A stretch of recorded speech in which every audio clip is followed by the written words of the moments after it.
Grove Sykes, and I'm the lead land manager for Gloucestershire Wildlife Trust in the east of the county. So we have a glamorous divide of the M5 being the east and west boundary, and basically all of the nature reserves in the east are covered by me and my team.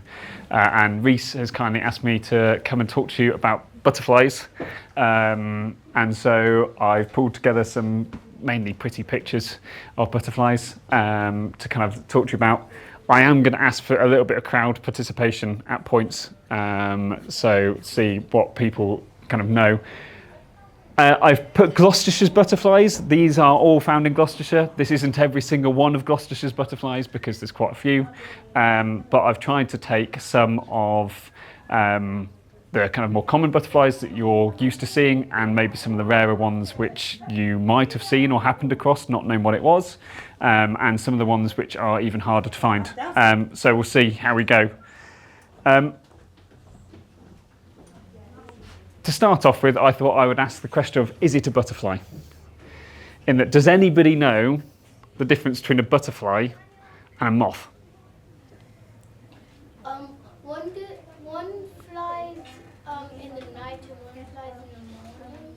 Yeah, so that's quite a common thing. Is generally butterflies are always day flying, and then you sometimes, generally moths are night flying. However, you also get day flying moths, which can look really similar to butterflies in some cases. So that's one of the challenges. Try another one. Isn't it moths? I don't know, but don't moths have two wings? So they all have two wings. Yeah. So antennae is one of the more common ways of telling them apart. So this one here, this is a large yellow underwing, so large yellow on it. So normally if it's fully closed, you won't see that, but in flight you will. So the antennae trail off, they get smaller towards the end. This is a green-veined white butterfly, and if you notice, the tip of the antennae has got a slight club to the end.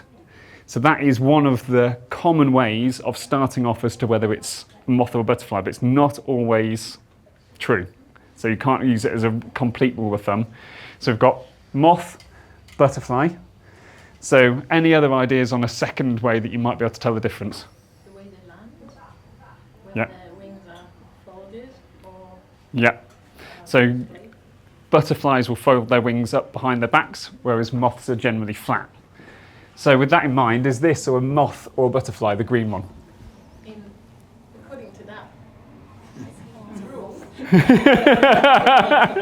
However, it doesn't look like. Yeah, so that is an emerald moth. So it's not a butterfly, even though it's landed with its wings like that. So that is a moth, and you can see the tapered antennae. And then in the bottom right, you've got folded wings and club antennae of a meadow brown. But the actual fact is that they all fall under the same family of Lepidoptera. And so really, in many ways, there isn't a difference between a moth and a butterfly. It's just kind of how we associate. And in the UK, it's a bit easier. We don't have as many species of butterfly as we do moths. So we have about 2,500 moths that are found in the UK. And we have 59 species of butterfly, although that has actually, since I wrote this, gone up to 60. So there's a new butterfly being seen, a southern Europe species, which was seen last week in the UK.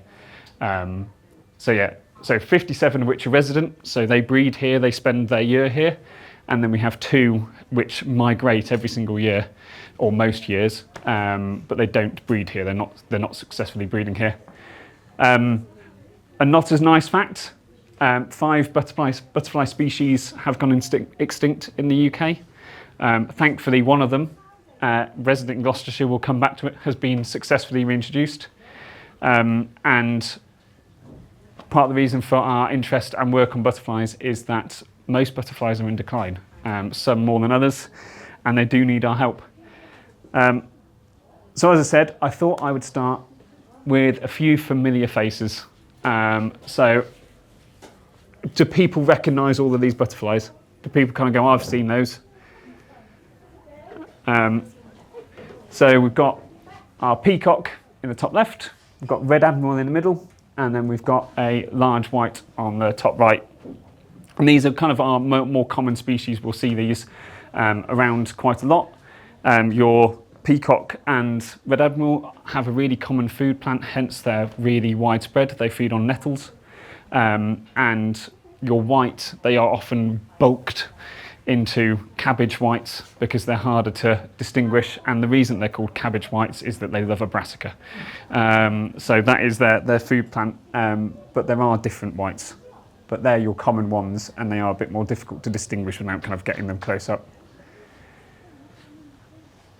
I started off thinking, I'll go through the year, and then I abandoned it, but I did start with early starters, in that there's a few butterflies that are generally your first of the year. So nowadays, a lot of your first butterflies are actually, you'll quite often see a red admiral on the 1st of January. If you get a warm 1st of January, you'll get some that are in hibernation, and generally you can see a red admiral almost every single month of the year nowadays. That's just how climate changed, and a nice warm sunny day. I know it sounds ironic, but no, again, we've got it at the moment. But yeah, so we've got very kind of beautifully displayed. It's orange tip, and that is actually giving us a help because it's on its food plant as well, or one of its food plants. So that is cuckoo flower. And again, cuckoo flower, part of the reason it's called cuckoo flower is that it used to be in flower when the cuckoos would be calling. Our climate's actually changed so much that that's no longer true. Cuckoo flower comes out a lot earlier nowadays than our cuckoos turn up, and that will be a product of climate change. This is quite a kind of recognisable one in early spring. So again, you'll see this kind of February, March time, and that's a brimstone butterfly, named primarily because of the colour of it. And that's a butterfly that you quite widespread, although it's becoming less widespread because of its food plant. So its food plant is buckthorn. And with the kind of lack of hedgerow management and how we plant hedges and how we remove hedges now, and the lack of woodland management, buckthorn is becoming less common, and as such, brimstones are becoming less common as well. And then on the right hand side, we've got a comma, which is a really nice fritillary butterfly, quite orange, and is really quite distinctive. This is a butterfly that probably quite a lot of you have seen. It's one of the more widespread butterflies, and you'll see them kind of in your like little woodland walks and things like that, where they like shade. So speckled woods are really, really nice butterflies, and they're, like I say, they're widespread. They're food plants, grasses. So you'll hear me talking about food plants all the way through this because actually it's so key to where they are and why they are where they are, and sometimes why they're struggling. But one of the things with speckled woods that you sometimes see them having these little fights.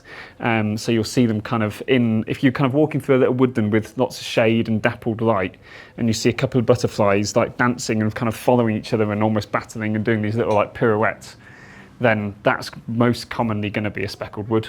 That's just kind of one of their habits and more really kind of distinctive things that they do.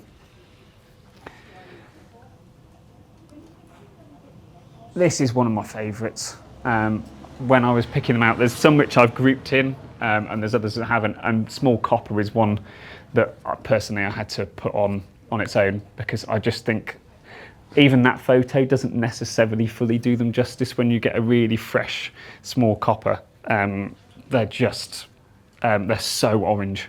You can't really fully capture it. But probably a butterfly which, if you're in the right place, you'll see quite a lot of. But they're not a numerous butterfly, which is kind of in some cases quite unusual in that they feed on a plant called sorrel. So they feed on both common sorrel and sheep sorrel. Generally, kind of in more lowlands, you're going to come across common sorrel a lot more than you are going to come across sheep sorrel, just because of where they are and where they grow. But sorrel's actually a really widespread plant. It's not a particularly rare plant, so it doesn't quite coincide with how come small coppers aren't seen far more than they are at the moment. They're kind of a grassland species, much like the plant is. And so it's some of these where there's certain life cycles and why things are declining, it's not necessarily always that obvious as to why something might be struggling or not struggling. Some things we've managed to work out life cycles, and we can really kind of target kind of what we do for them. But small copper actually is one of those ones where it's not always that clear as to why things are happening. But really, really distinctive butterfly. They're quite small, but if you see a small copper, you'll know just because of how like small, really, really bright orange.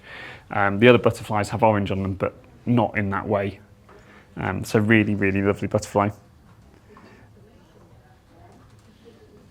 Another one that, if you're around particularly Gloucestershire, other areas that I've lived in the country, I've not seen anywhere near as many marbled whites as I do in Gloucestershire. They've definitely been a winner this year, so I imagine quite a few of you might have seen marbled whites this summer. They seem to have done quite well with the warm weather. You can see why they're called what they are.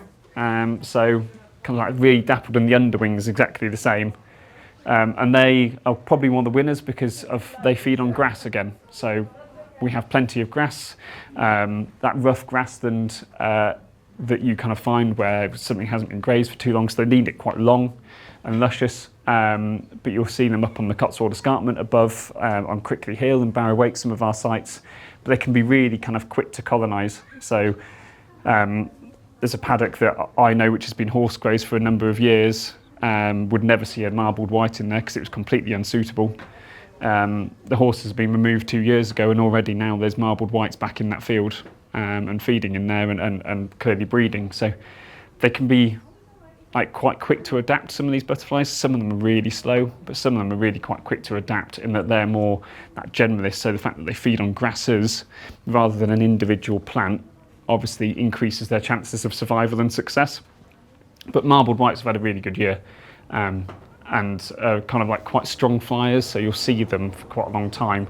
Whereas some of the smaller species, they'll do little short hops. They're not particularly good flyers, and they won't kind of battle in a windy day or anything like that. Whereas a marbled white will fly quite a lot of the time.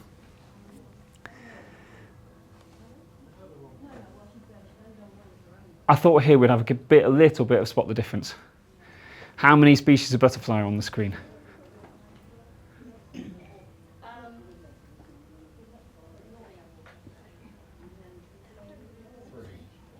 Reese is saying 3. Anybody disagree with Reese? Two? Any more? It's 4 species of butterfly. So so they're actually all 4 different species, which shows how difficult it is sometimes to ID kind of different butterflies. So I'm assuming that people who said 2 were thinking that this one, that one, and that one were all the same, and that the middle one, top middle, was maybe different. And I'm assuming the 3 were thinking that those 2 are the same, and these 2 are both different as well. I'm assuming that was the balance. So we have a gatekeeper down here.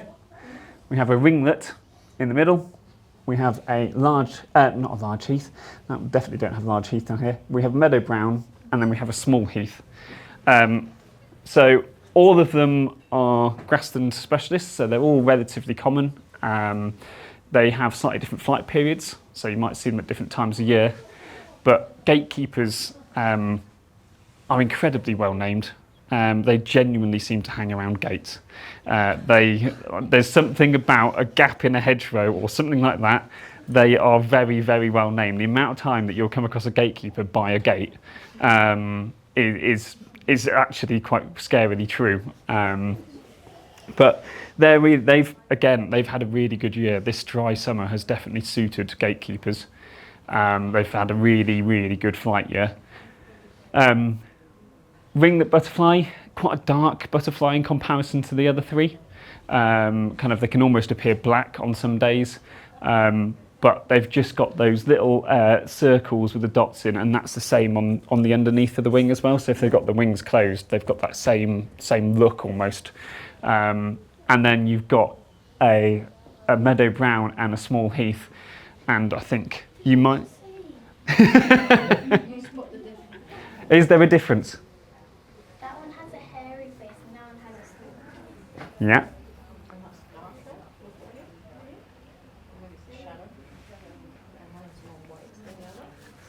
And that one's got ever so slightly 2 dots, and that one's got 1 dot in the in the eye as well.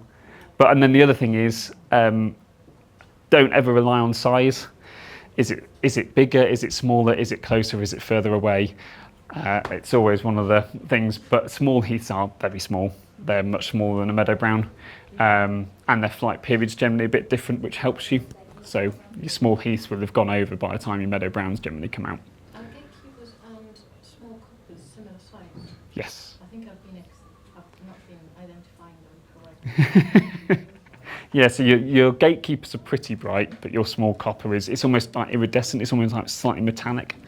Are you saying that if you see loads of them fighting, it's most likely to be the coppers? No, you'll see coppers are a lot less common than your gatekeeper. Okay, so probably opposite. But they're on the wing now, are gatekeepers, whereas I don't think small coppers will unless they're on second brood. But yeah, so they're all grassland specialists. But your gatekeeper, your ringlet, and your meadow brown are far more generalists. They'll find them almost any habitat. You'll find them. Gatekeepers do like brambles, so on the edge of scrub and stuff, hedgerows. You'll find them all around that. Whereas your On a bramble bush. it is, yeah. But then your small heath is more of a kind of higher quality or more biodiverse grassland, so you're more likely to find those on like your chalk grasslands on the Cotswold escarpment and things like that, whereas you'll find your meadow browns almost anywhere. So they have differences. We're going to continue with the spot the difference. Again, how many species of fritillary do we have on the screen? That one.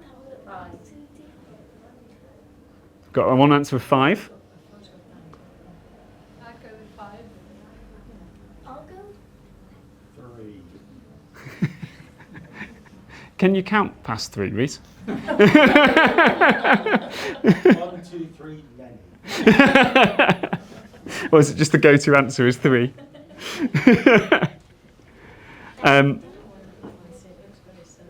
Any more other than 5? Are we all settled on 5? Yeah. So you are correct with 5. There are 5. So they all fall under fritillaries. So you will see one common trend of there's a lot of orange involved in fritillaries, and that comma that was on one of the first slides is also fritillary. So you've got a dark green here. That's not dark green, that's You've got a marsh fritillary, which kind of is quite often described with like stained glass window almost, the wings and how they look. You've got a silver wash fritillary. You've got a pearl bordered fritillary, and then you've got a small pearl bordered fritillary. So there's a lot more kind of minutiae that I didn't start with the spot the difference on this one for a reason.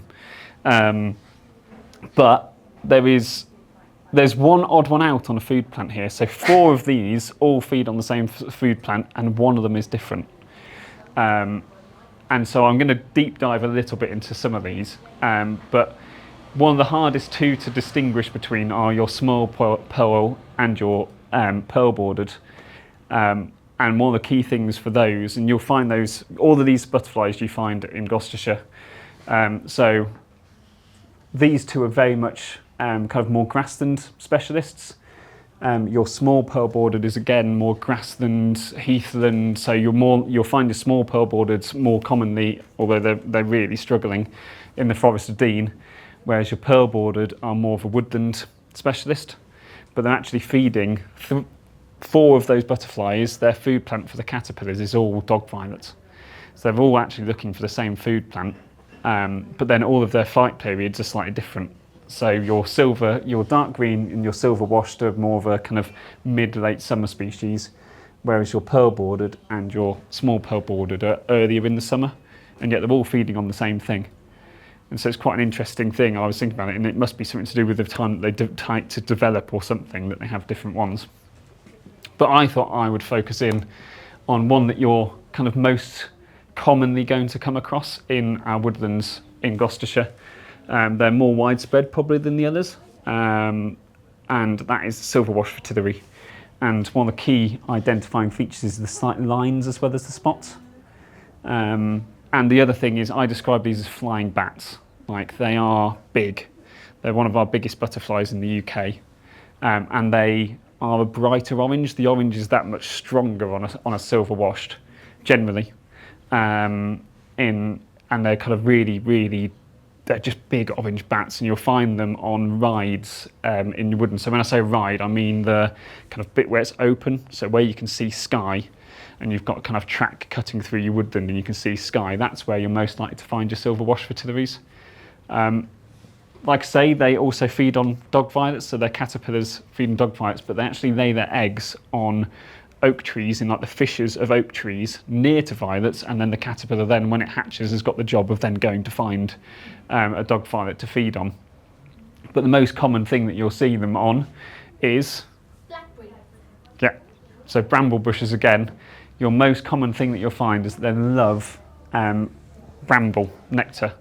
So that's the adult feeding in order to kind of get energy, and then you'll see them sometimes have these little, again, like the speckled woods, you'll sometimes have them do this kind of battle almost, but the females will display and then the males will chase after the female. So you can end up with quite a big cluster of them all, these big orange butterflies, all chasing the female because she's effectively wanting to breed with them.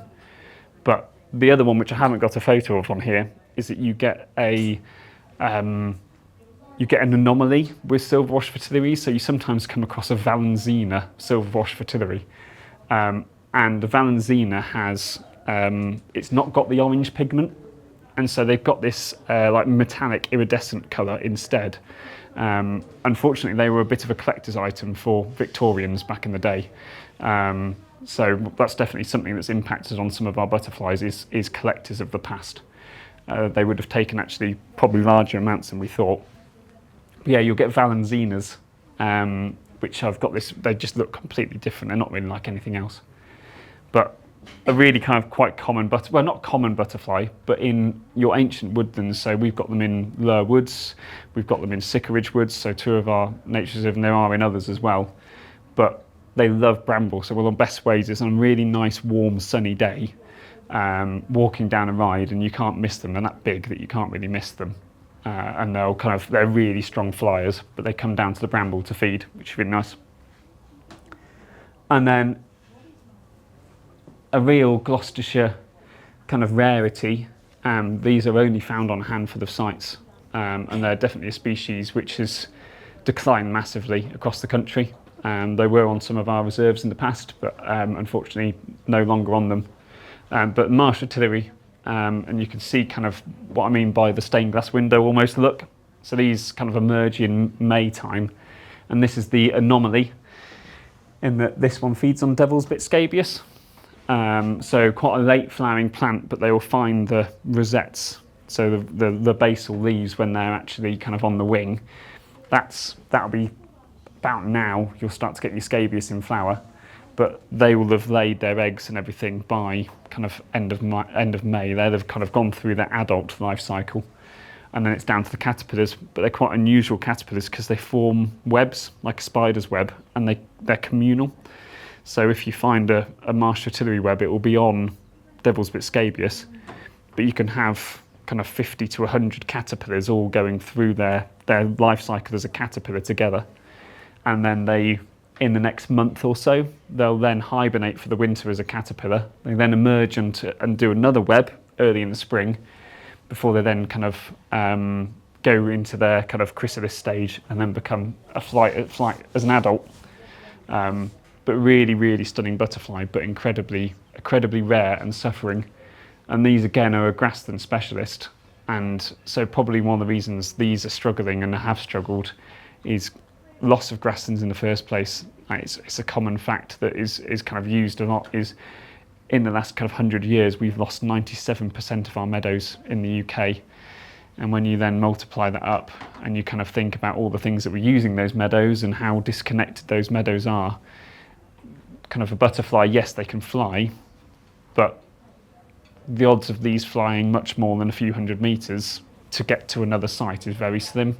So you've got to have a landscape which is connected up, and to have the food plant, which again isn't the most common species. It's generally slightly damper grasslands. It doesn't need to be wet, but it's generally slightly damper grasslands.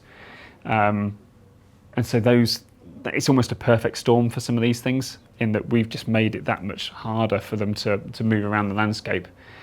But this kind of the marsh fertility populations, they have good years and bad years. Last year seemed to be a really good year. This year, it's not looking as good, but they're still present and correct, which gives us hope. But we work with some other organisations and landowners on these to desperately try and keep them in Gloucestershire, because we are losing them. They were in other sites and we have lost them. So we desperately need to try and keep them for the time being. Sticking with the fertility theme, although it's got a slightly different name. So Duke of Burgundy. Again, this is a real Gloucestershire. They definitely do well in Gloucestershire. It's a species that we are quite lucky with. There's other counties which they're nowhere near as prevalent. They're still at risk. They have declined significantly. But a much smaller butterfly, kind of out in April, May time, and they feed on cowslips. So they feed on a different food plant again.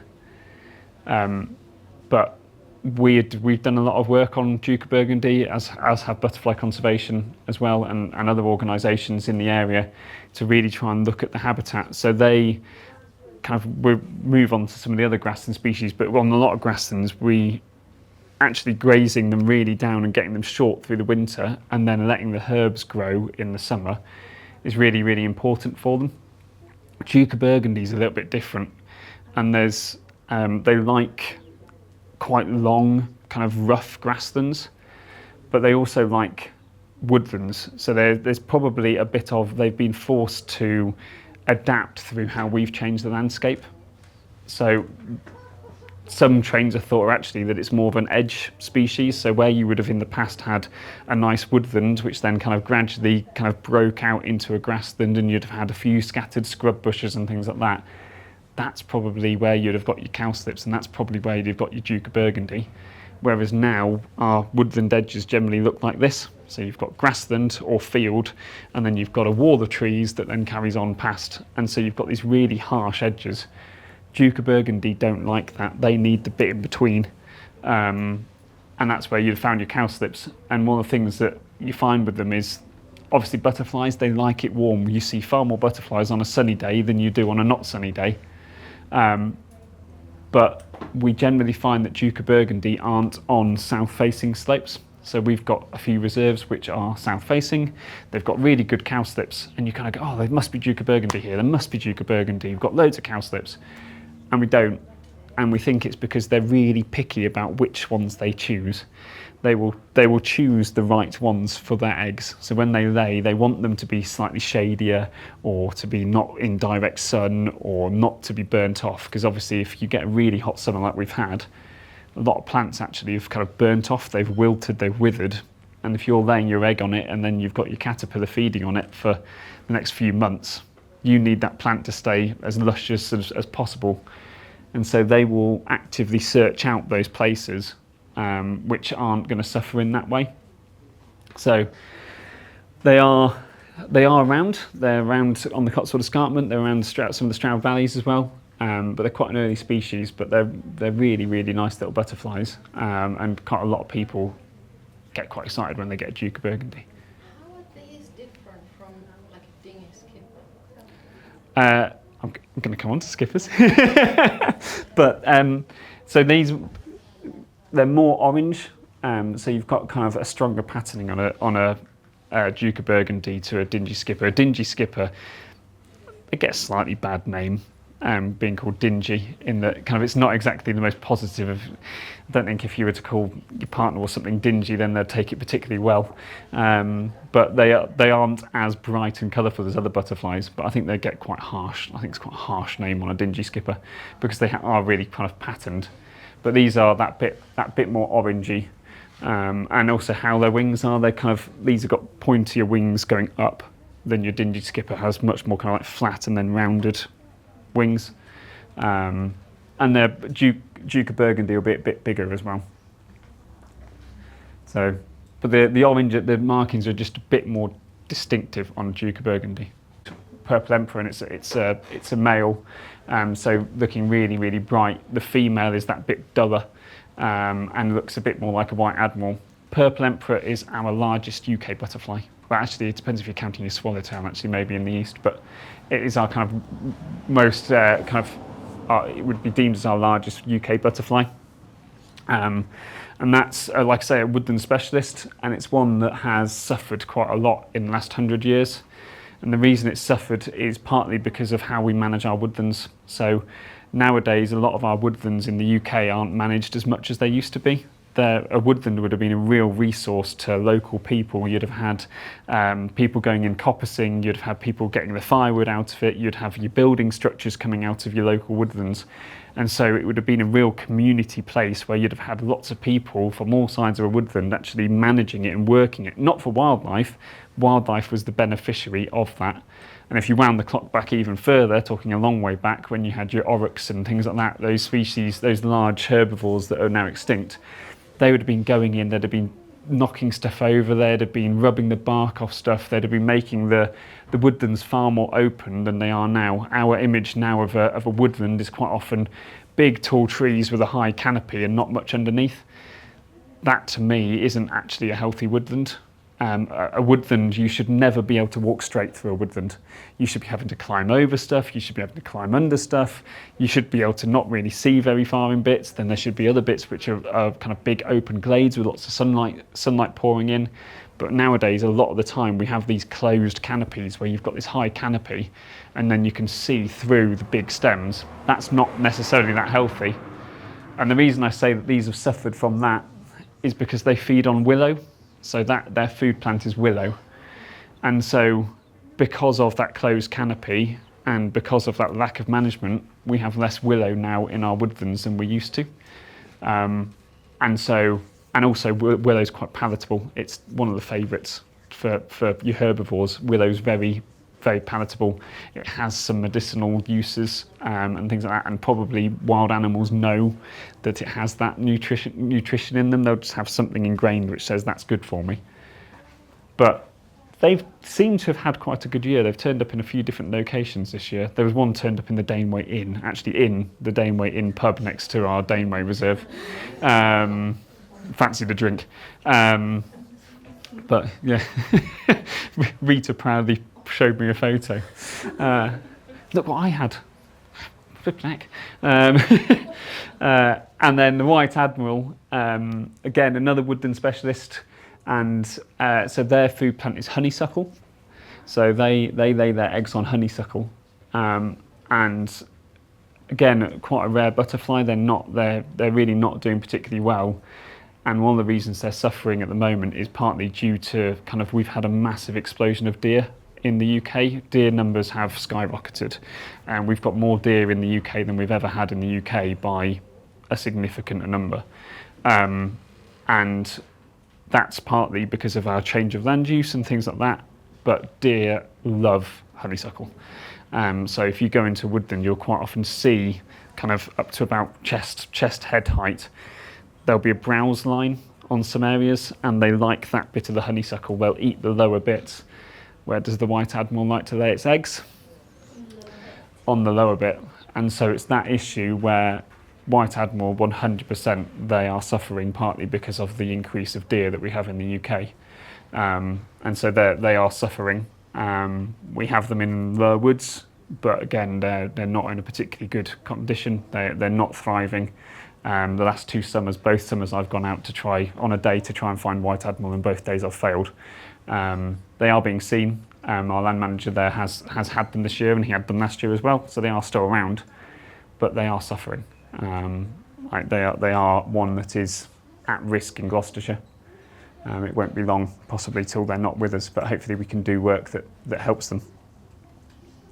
But both really stunning butterflies. Now on to one of our smaller species, or smaller groups of species.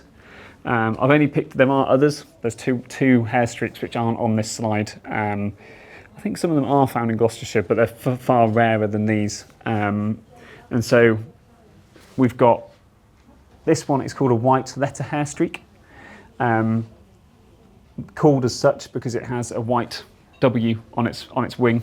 So that's how you distinguish a white letter hair streak. Named, it says what it is on the tin. I do Ronseal birds, is one of the games that I play with my friends. Quite nerdy, I know, but does what it says on the tin. Ronseal, for those people who know what a Ronseal was. So woodpecker, it's a Ronseal bird. Kingfisher, Ronseal bird. White letter hair streak. Definitely applies. Again, a butterfly that's become far rarer, primarily because it's food plant. So this would have probably been far commoner about 40 years ago. And the reason I say about 40 years ago is that its food plant is elm. So elm trees are its food plant, and obviously we had Dutch elm disease come through the UK, and it's meant that elms are a really rare tree. You won't find many mature elms at all in the landscape nowadays. They are a real rarity, and as such, white letter hair streaks have suffered with them, which is a real shame. But quite a cryptic butterfly. They spend a lot of time up the top of trees. They don't often come down. So that's one of the struggles with some of these species is that they're not necessarily always seen that often. Can anybody guess what this one is? Other than a hair streak, what's this one? Green. Yeah, green hair streak. So again, similar size, really iridescent butterfly. That it looks like it's got this metallic sheen on the green. Yeah. What does iridescent mean? So it's that almost like sparkly look. It's a colour almost you can't. You know the wings of a dragonfly? Yeah. So it's that kind of metallic-y glow, that almost metal, the colour, but with a sheen that you can only really get with metal. So you'll kind of get different lights. When you look at it in a different light, it'll almost look a different colour. Yes, yeah, fish scales is a good. Yeah, magpie wings. So it's almost like a colour that can change in different lights. And they're a really stunning little butterfly, quite an early butterfly, and they feed on gorse and Dyer's greenweed and species like that. And again, grassland species, so you'll find those around your kind of Stroud Common area, along the Cotswold Escarpment. You'll find them also kind of in the Forest of Dean, in the kind of more heathlandy aspects, because you've got their food plant. So they can be quite widespread, but really stunning little butterflies. And then, go on, let's have another game. What do we think there? Any guesses on the last one?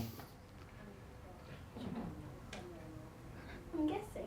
Go for it. A purple feathered. So it's white with purple. It's a purple hair streak. And again, this is one of these. I think this is probably one of our most under-recorded butterflies. I would go out and say I reckon it's fairly under-recorded. And the reason I say that is that its food plant is oak, which is obviously incredibly widespread within the UK. And they spend most of their time up in the canopy, and you're looking for a butterfly that's about that big. And so, and also the other thing is they quite often are out at the end of the day. So they're not a kind of heat of the day butterfly. They're quite often like 5, 6 o'clock is when you're better off, or into the evening that you're better off seeing them. But they spend a lot of time kind of higher up in the canopy. And so they're quite difficult to see. So I suspect that's probably one of our most under-recorded butterflies in the UK, in that I think they're probably far more widespread than any of us realise.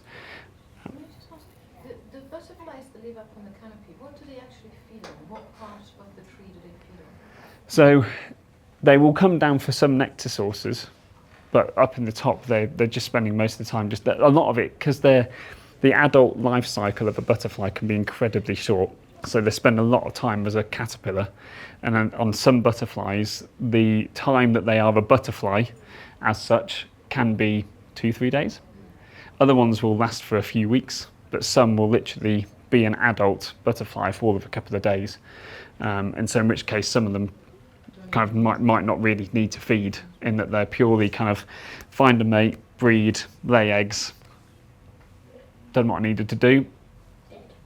Yep. So yeah, it's different life cycles and how things, and dragonflies, again, some dragonflies will live for a long time as an adult and they'll feed quite a lot, and other smaller dragonflies don't last very long at all. and don't really feed. You mentioned skippers earlier. This is your dingy skipper. So dingy skipper, like I say, it gets partly a bad name. It's not the brightest of butterflies. I'm not going to defend it in that sense, but the patterning is really, really nice if you get a good view of them. And they quite often get mistaken for moths. So these dingy skipper is definitely one of the moths, definitely one of the butterflies which gets mistaken for moths. And Duke of Burgundy is the same, because you get mother Shipton moths and you get, I can never remember the name of the other one, but these are all at the same time. And dingy skippers are quite small, and they've got quite a weak but darting flight. And so you quite often get them, you'll get, oh, what's that? And you then find it and it's not a dingy skipper or Duke of Burgundy, it's actually a moth. But they feed on, mine's gone blank, bird's foot trefoil. So on a veg, so quite a common plant, but dingy skippers don't match. Like, you can get bird's foot trefoil in your garden and in your lawn, in your garden, things like that, but you don't get dingy skipper. So I feel like there's something in the life cycle that we don't fully know, or something, because why aren't they more widespread than they are? Like, we find them in the Cotswolds. Yeah. Yeah. Whereabouts are you around in Gloucester? Yeah. Loads of butterflies and bees and wasps. This is a grizzled skipper. So this is an increasingly rare butterfly, and again, it's quite an unusual. It shouldn't be. If you look at its food plants, it shouldn't be as rare as it is. It feeds on wild strawberry. It feeds on agrimony, and quite a range of different plants. And yet, it's one of the rarest butterflies that we have in Gloucestershire. You won't find it on many sites at all. But really kind of distinctive with the black and white, but really not very well recorded, and the antennae are fantastic. But yeah, not particularly well recorded. On the right hand side, how many butterflies how many different species do we have? We're going in the same vein. 3. Yes, Reese. If I'd have done it before, would you have still gone 3? Yeah. Yeah, Reese is right with 3. So we've got a small skipper in the middle. We've got a Essex skipper, and we've got a large skipper. And so the difference is that on the small, you'll look at the small skipper and the large small skipper and the Essex skipper in particular, and you'll kind of go, they look almost identical. The antennas are different. Yeah. That's the only difference. So the main thing, the easiest way to tell them apart, and I say easiest way, is that the antennae on the small skipper have got the orange, and the antennae on the Essex skipper are black on the underneath. And that's the easiest way of telling them apart. So hands and knees looking down across at it is your easiest way of IDing it. Yep. Also, that one has more black on the rim, and that one's more like browny on the rim of the wings. Yeah. So it's really subtle, and when you're looking at something that's small and darting past you, it's not easy. But all of those are relatively kind of common species. Essex skippers are spreading quite rapidly. They have kind of moved quite rapidly across the UK. They started down, I'm guessing they were probably first picked up in Essex.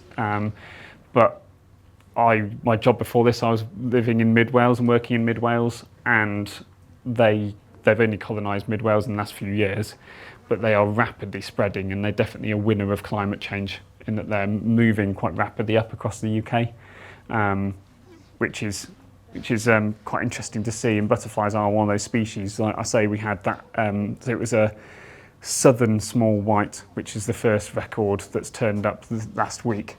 It could be that it's not being picked up because it's quite hard to ID, but that's used to being in southern Europe, and now it's turned up on its own accord in Britain. There are some introductions of things which are happening, which are definitely not natural, but that one definitely seems to have been natural. So climate change is definitely having an effect on our butterflies. They all look the same. Except that.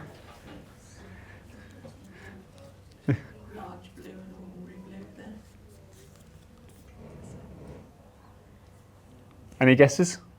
6 different ones? 6 different, but they all look the same, but I know they're all different.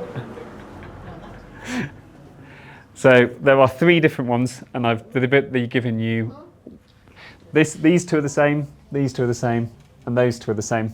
So I've done it in your 3 going across. Let's say they have definite similarities. So on the left we have a common blue. Increasingly becoming a less common blue. Their numbers have definitely declined quite significantly. Again, they feed on bird's foot trefoil, so again, a common plant, and yet their numbers are definitely declining. In the middle, we have holly blue.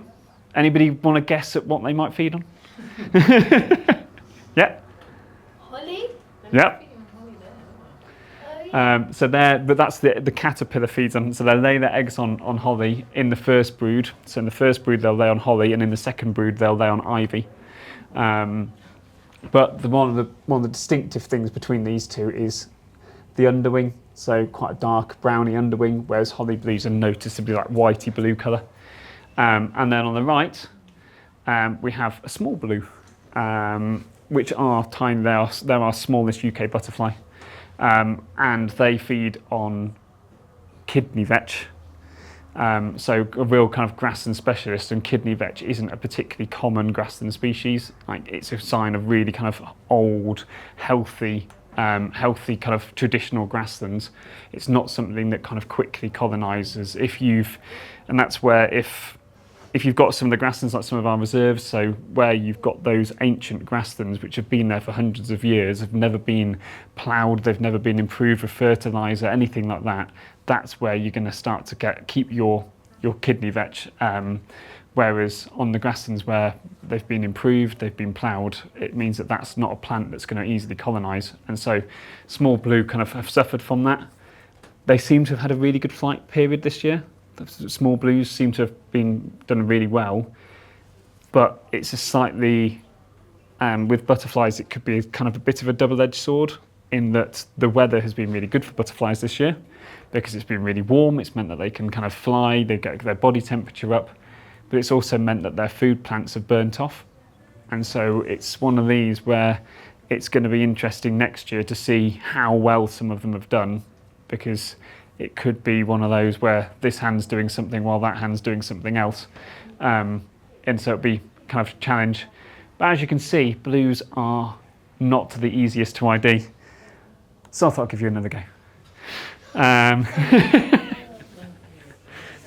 must all be different because they're all open. Yeah. There's a trend as well. All of them have always been different the whole way through bar that last slide where I'd put open and closed wings. So they are all 4 different. So we have a chalk hill blue. We have a brown argus, which is posing as it is a blue, but it's a brown argus. You have an Adonis blue, and then you've already said it once before. Large blue. That's the only one that's blue. So all of these are kind of grassland specialties. These are your rarer blues. The first, well, your holly blue and your common blue are definitely the most common, but these are far rarer. But so this is one of those ones where we're really lucky in Gloucestershire with the amount of blues that we do have and the type that we have. Adonis and chalk hill. So chalk hill, they're that bit paler. They're slightly more kind of washed out blue. You've got kind of different markings on the bottom of the hind wing. They're in flight at the moment, so they've been in flight for the last month or so. But they feed on horseshoe vetch, so again, one of those vetches which is of a kind of a high quality grassland. And the Adonis has got exactly the same food plant, but Adonis have got that they're really blue, which I know sounds daft.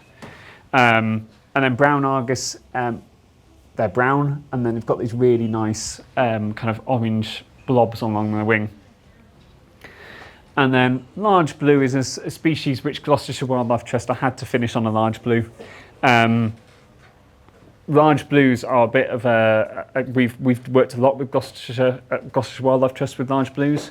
we're really lucky that we were one of the reintroduction sites for this species, because this is one of that 5, when I said there were 5 species that have gone extinct and 1 has come back, large blue is the one that has been reintroduced successfully back into the UK. And we work with the Royal Entomological Society on the work at large blues. They're the ones that have done the research into it. There's one particular person who has devoted his life to bringing large blues back to the UK. He was working on them before they went extinct, and he was a massive player in bringing large blues back to the UK and all the knowledge. And one of the things that we always talk about with large blues is the life cycle. So their food plant is thyme and also marjoram. But the key thing with their food life cycle is that they parasitise a certain type of ant. So their grub, they lay their eggs on the marjoram and thyme. They spend about 3 weeks feeding up on that. And then the caterpillar will then drop off onto the ground, and it then starts mimicking an ant grub. And it's only one type of ant that they can parasitise. The other ones kind of call their bluff and will kill it. But that one type of ant is the most foolish of them. And it will they release a kind of a honeydew, a liquid, which the ants kind of find really tasty. They mimic the noises of an ant grub. They have a pheromone which is like an ant grub, and the ant goes, hang on a minute, you shouldn't be here, and foolishly takes that grub back into the ant nest, at which point the large blue has successfully completed what it needs to do, and effectively it then goes around and eats the other ant grubs within the nest. It will then pupate in the ant's nest over winter, and then it will emerge again the next year as a large blue, and the life cycle starts again. It's a really, really interesting life cycle. And other blues do also have association with ants, but the research hasn't been as strong because it went extinct and it was urgent, and so they put more it was at the forefront. But a key way I think of identifying a large blue is the paw print on the forewings. So you see the black splodges, always looks a bit like a paw. And if you've got a paw print on a blue in the UK, then you've got a large blue. So if you see that, you know you've got a large blue. But they're doing okay. Last year was a difficult year, having it really wet, lack of sunshine, which you probably all noticed, a lot of rain, which you probably all noticed, and also the grass grew more than anything last year, so they actually didn't have a particularly good year last year. And then this year, much better conditions, but time will tell how successful they've been. But those are a few of Gloucestershire's butterflies, and hopefully you'll be able to go out and ID a few more and know a bit more about them when you next come out. So thank you.